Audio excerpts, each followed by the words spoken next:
बिस्मिल्लाहिर्रहमानिर्रहीम। Welcome students, उम्मीद करता हूँ आप सब खैरियत से होंगे। बच्चों, आज हम चैप्टर 2 फोर्स एंड मोशन के 8th लेक्चर के अंदर मोशन अंडर ग्रेविटी को समझेंगे। ये इस चैप्टर का छोटा सा टॉपिक है और बेटा पेज नंबर 30 के ऊपर मौजूद है। बेटा, जब भी कोई चीज़ ऊपर से नीचे गिरती है या नीचे से ऊपर की तरफ फेंकी जाती है तो बेटा सिर्फ ज़मीन की ग्रेविटी उसको अपनी तरफ खींचती है, और इसी चीज को बेटा हम मोशन अंडर ग्रेविटी का नाम देते हैं। तो डिफाइन कैसे करेंगे बेटा इसे? When a body falls freely, nothing pushing और pulling it, just gravity acting, it move with uniform acceleration, this is called motion under gravity. अब एक चीज यहाँ पर बेटा याद रखिएगा, ग्रेविटेशनल एक्सेलरेशन जो है बेटा वो कांस्टेंट होती है 9.8 मीटर पर सेकंड स्क्वायर। वो हर चीज के लिए सेम रहती है, बेशक कोई चीज भारी है या हल्की है, तमाम के लिए ग्रेविटेशनल एक्सेलरेशन सेम रहती है। और अर्थ जो है हर चीज को सेम फोर्स से अपनी तरफ अट्रैक्ट करती है।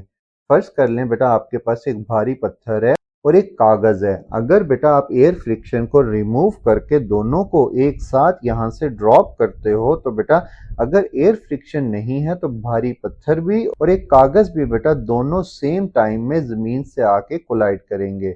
और इसी चीज को बेटा गैलीलियो ने बताया था कि all bodies fall freely in vacuum with the same acceleration no matter their weight. क्योंकि बेटा ग्रेविटेशनल एक्सेलरेशन जो है, एक्सेलरेशन ड्यू टू ग्रेविटी जिसे हम कहते हैं, इसको हम जी से रिप्रेजेंट करते हैं और इसकी वैल्यू होती है 9.8 मीटर पर सेकंड स्क्वायर। और बेटा जो इसका साइन होता है, मतलब बाज दफा हम इसे पॉजिटिव लेते हैं और बाज दफा नेगेटिव पॉजिटिव कर लेंगे। जब कोई चीज बेटा जमीन की तरफ मूव करेगी, मतलब ग्रेविटी की डायरेक्शन में मूव करेगी, तो ये जी की वैल्यू हमेशा पॉजिटिव ली जाएगी।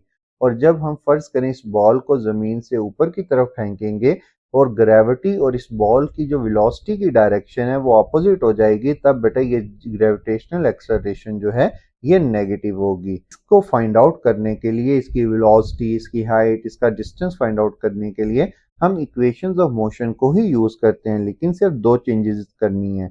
एक ही जगह बेटा हमने जी यूज करना है क्योंकि ग्रेविटेशनल एक्सेलरेशन को हम जी से रिप्रेजेंट करते हैं, और डिस्टेंस की जगह बेटा हम एच यूज करेंगे, यानी हाइट से रिप्रेजेंट करेंगे। तो पहली इक्वेशन ऑफ मोशन आपके पास बन जाएगी V F is equal to V I plus G T. वहां पे पहले था ए टी, यहाँ पर आ गया।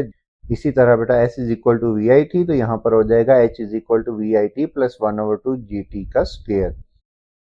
इसी तरह बेटा थर्ड इक्वेशन ऑफ मोशन बनेगी V F square minus V I square is equal to 2gh। और ये इक्वेशंस बेटा मोशन अंडर ग्रेविटी के केस में हम यूज करेंगे।